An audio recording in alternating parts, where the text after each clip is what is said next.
Halo, assalamualaikum warahmatullahi wabarakatuh. Selamat pagi teman-teman semua dan Bapak dosen yang saya hormati. Kenalin, nama saya Ali Royhan dari Surabaya. Kali ini saya akan mengajak teman-teman semua membahas untuk bersantai sejenak dan memikir agak mendalam. Kita bakal bahas salah satu fondasi paling mendasar dari filsafat ilmu, yaitu ontologi ilmu. Mungkin pas pertama kita dengar tentang ontologi, dari kita agak mengkerut sedikit ya. Apa sih ontologi itu? Kok kayaknya ribet banget bahasnya? Tapi tenang teman-teman. Hari ini kita akan bedah satu persatu dengan bahasa yang simple dan santai, agar nanti kita keluar dari video ini kita benar-benar paham konsepnya. Yuk kita mulai. Oke, kita masuk ke latar belakangnya dulu nih. Kenapa sih kita harus belajar ontologi? Teman-teman, dalam mempelajari suatu ilmu, kita itu nggak cukup cuma tahu gimana sesuatu itu bekerja. Kita nggak bisa sekedar tahu, oh cara pakainya itu gini, oh ternyata prosesnya itu begitu ya. Lebih dari itu, kita harus tahu apa sebenarnya barang yang atau objek yang lagi kita omongin ini. Hakikatnya itu apa?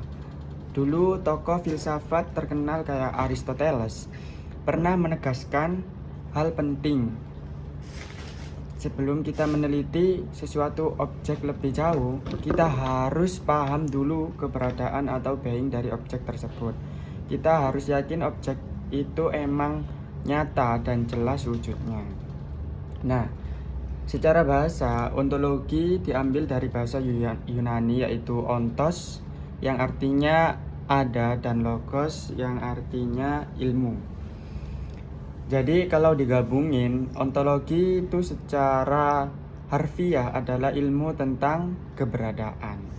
Secara istilah filsafat, ontologi adalah cabang yang membahas hakikat segala sesuatu yang ada di dunia ini, baik yang kelihatan fisiknya maupun yang tidak kelihatan fisiknya atau non-fisik.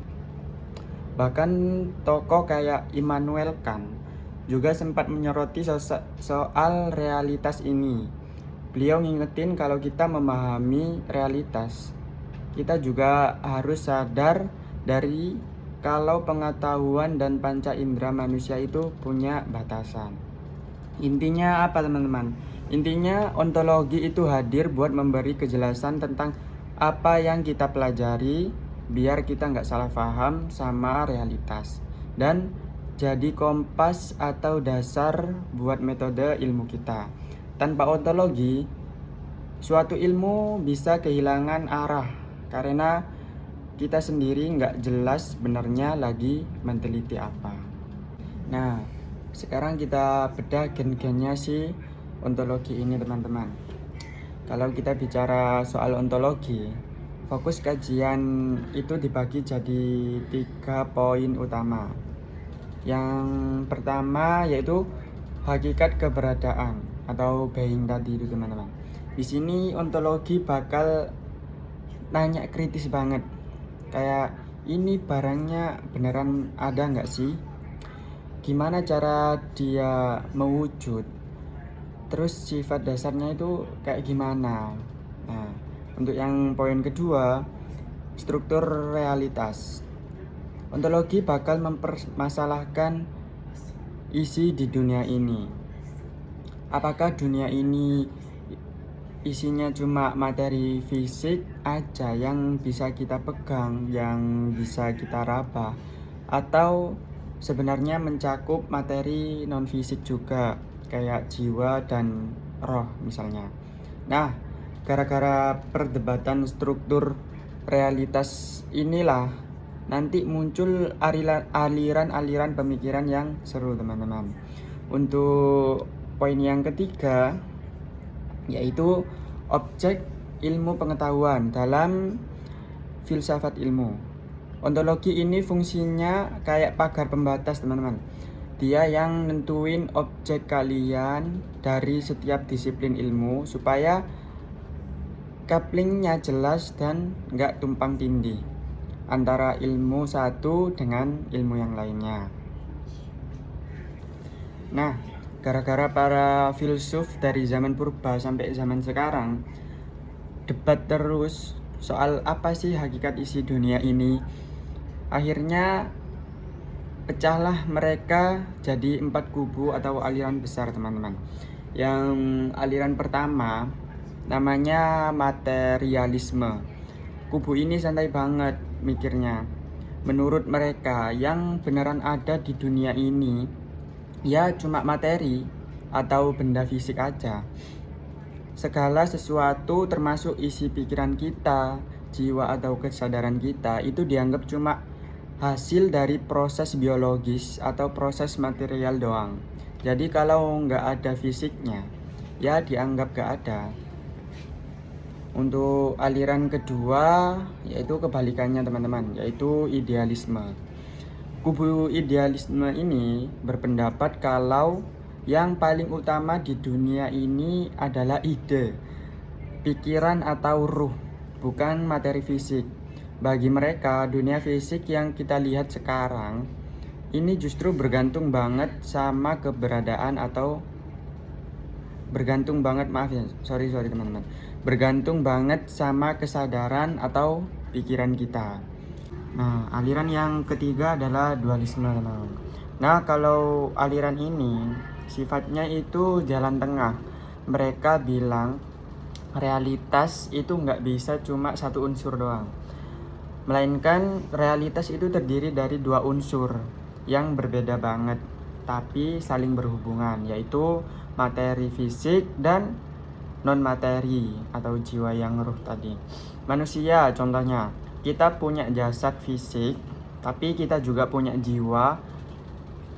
Keduanya nyata berhubungan tapi beda sifat. Aliran yang terakhir, teman-teman, ya, aliran yang keempat yaitu namanya pluralisme. Kubu pluralisme ngerasa kalau dunia ini terlalu ribet kalau cuma dibagi jadi 1 atau 2 unsur saja. Menurut mereka, realitas itu tersusun dari banyak banget unsur yang terdiri dari berbagai macam jenis keberadaan yang kompleks.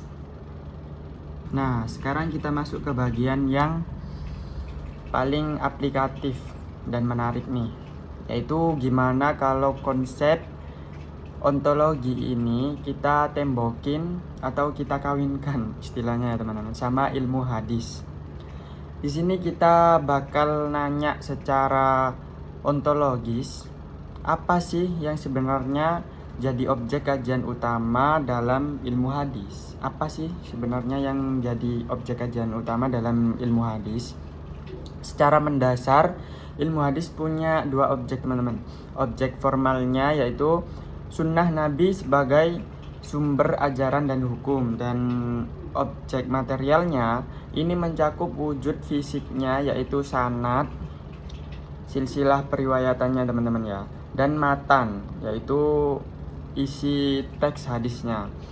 Yang kita teliti habis-habisan buat mastiin keaslian riwayat tersebut lewat kacamata ontologis ya teman-teman. Ditegaskan kalau hadis itu bukan sekedar kumpulan cerita fiksi atau dongeng masa lalu, tapi dia adalah objek ilmiah yang jelas dan bisa dikaji secara sistematis. Seru-serunya, objek ontologi ilmu hadis ini gak kaku, melainkan luas dan dinamis banget dari zaman ke zaman. Dalam kajian yang pertama ya, dalam kajian klasik, hadis dipahami sebagai realitas teks. Artinya fokus adalah meneliti lembaran teks riwayat tentang perkataan, perbuatan, maupun ketetapan Nabi, lalu diverifikasi lewat metode ilmiah yang ketat. Dalam perkembangan modern, hadis mulai dilihat sebagai realitas praktik karena ajarannya diamalkan langsung dalam kehidupan umat. Untuk yang terakhir yaitu pendekatan living hadis, teman-teman. Nah, ini yang kekinian banget. Hadis sekarang juga dipahami sebagai realitas sosial atau fenomena yang hidup, tumbuh, dan menyatu dalam tradisi sebuah budaya masyarakat sehari-hari, teman-teman. Jadi ontologi ilmu hadis itu mencakup teks praktik sampai ke fenomena sosialnya. Nah, untuk yang terakhir teman-teman ya, sebagai penutup mungkin materi-materi yang saya sampaikan dari tadi saya rangkum dari beberapa referensi jurnal ilmiah terpercaya, mulai dari pembahasan ontologi filsafat secara umum, analisis perspektif tokoh klasik kayak Ibnu Taimiyah, sampai rekonstruksi ontologi ilmu pengetahuan modern ya teman-teman. Jadi kesimpulannya yang bisa kita bawa pulang, yang bisa kita ambil, ontologi itu intinya adalah cara kita memperjelas objek yang mau kita teliti. Dalam konteks ilmu hadis, objek nggak cuma mandek di teks kitab kuning kuno aja teman-teman, seperti sanad dan matannya, tetapi juga bergerak dinamis sampai ke perilaku sosial masyarakat zaman sekarang yang menghidupkan hadis tersebut. Mungkin itu aja ya yang bisa dapat saya jelaskan hari ini dalam video ini. Terima kasih banyak atas perhatiannya teman-teman semua. Dan sekian, terima kasih. Mungkin kalau ada yang bingung bisa ditanyakan di kolom komentar aja. Nanti saya akan buatkan video-video untuk tanggapannya untuk teman-teman semua. Terima kasih. Assalamualaikum warahmatullahi wabarakatuh.